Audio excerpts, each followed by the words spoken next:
We're in the chapter of rentals, and the chapter began hasocher et hapoalim, someone who hired, sorry, hasocher et haumanim, someone who hired craftsmen. So there's a contractual employment relationship. And we'll see that this question about employment relationships runs right the way through to nearly halfway through the 7th chapter, the next chapter. And much of it, by the way, is relates to issues about, how well do you have to feed your staff when you employ them?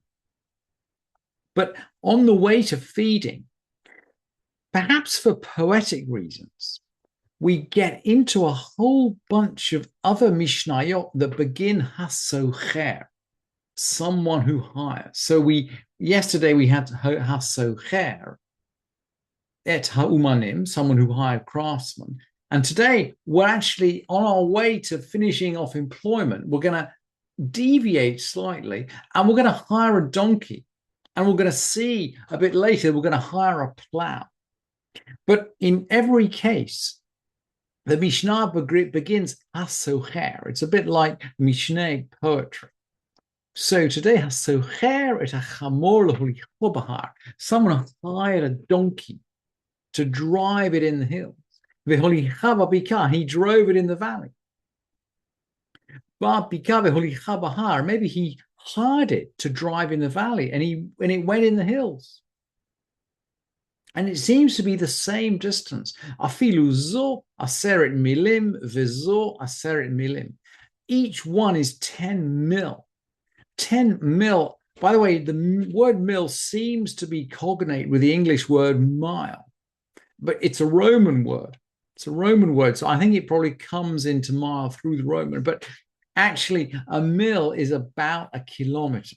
So again, we're in Roman type. It's 2,000 amot. So we're in Roman type measures. So 10 mil is about 10 kilometers. So it's the same distance, but he's hired on the basis of going in the hill and he's going in the valley, or vice versa.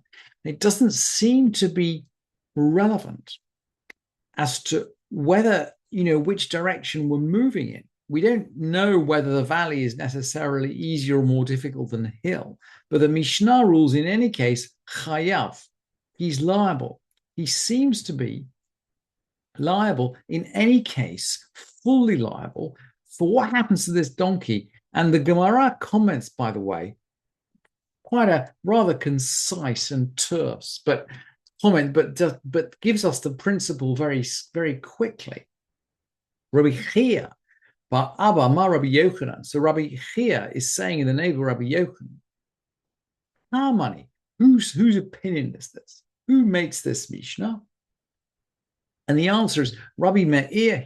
It's from Rabbi Meir de Amar. Rabbi Meir said, Kol ha'mavir al dat shel bal habayit nikra gazlan.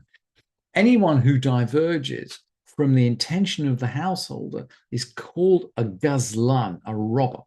And of course, we've already learned that the robber effectively takes possession of the object he steals. And so he's then responsible for anything that happens to it. So the responsibility of a hirer is actually more limited, but it seems as though by changing the conditions, we take on full responsibility, like a borrower or like a robber, with certain limitations. So he hired a donkey and it went blind.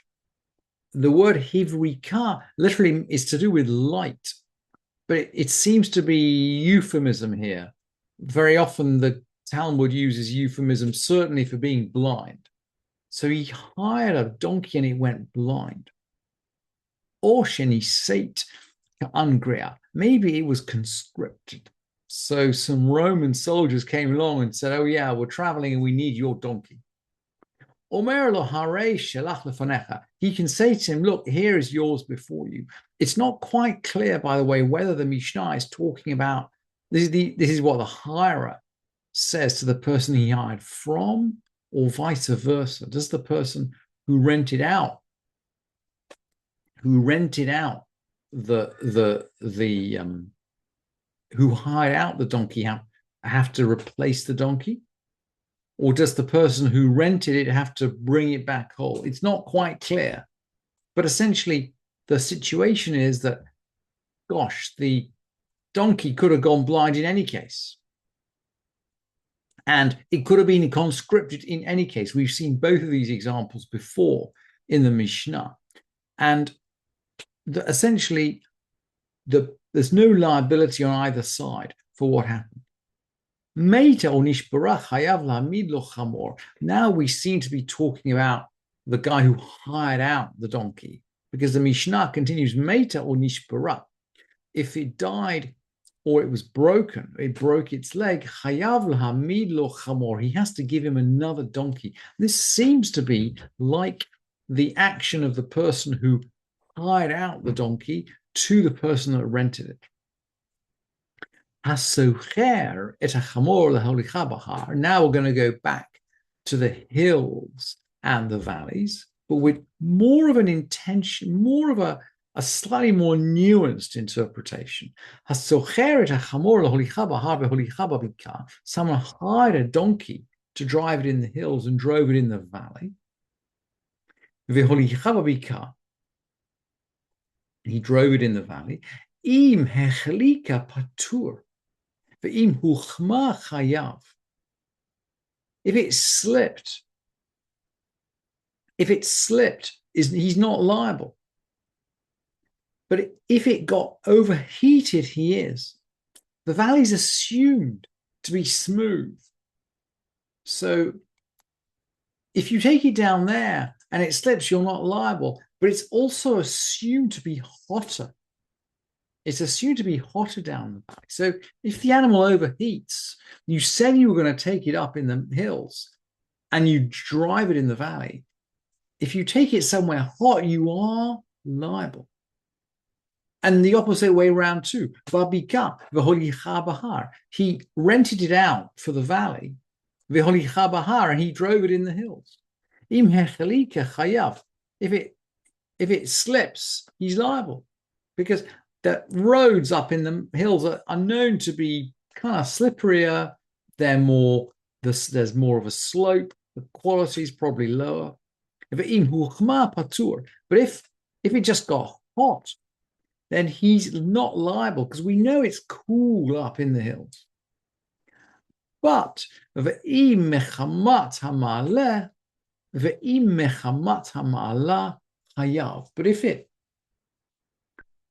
if it overheated because of the altitude, in other words, because of climbing up all those hills, at that point he is liable. And along the same lines, hasocher et para. So you'll see this trope of hasocher, someone who hires. Hasocher et para lacharosh bahar, someone who hires a cow to plow in the hills. V'charash babika, and he plowed in the valley. V'nishbara kinken patur. He's not liable if the plowshare broke. It's assumed that the ground is softer in the valley. He's not liable if the plowshare broke. It would have broken anyway in the hills. But it doesn't work the other way. He hired for the valley and he plowed in the hills. So he is liable now if the plowshare broke. And similarly with with materials, la douche.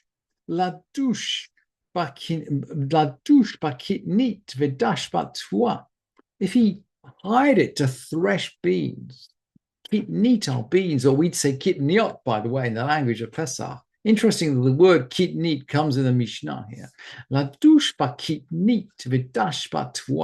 He hired it to thresh beans and he threshed grain. He's not liable. Well, let's just look at the opposite case then and think about why that is. If